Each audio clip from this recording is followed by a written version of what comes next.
আমরা শ্রাবণ মাসের শেষ সন্ধ্যায় বাবাকে আছে আমার ঘরে। তার ছেলে সব বাবা চলা বসে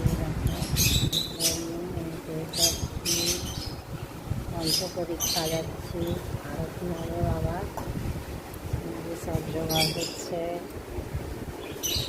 গোপালের চান হয়ে গেছে, সব বাবারও চান হয়ে গেছে, কিন্তু ঠাকুরমশাই এখানে এসে উপস্থিত হয়নি। ঠাকুরমশাই এসে পুজো করবে, তবে পুজোটা হবে। এখন তো সবাই দেড়টা বাজে, আছে একটু সকাল দেরিতে উঠেছি, তাই একটু দেরি হয়ে গেছে।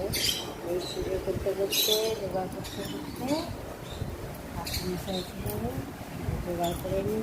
তারপরে ঠাকুরমশাই আসুক, হলে পুজো হবে।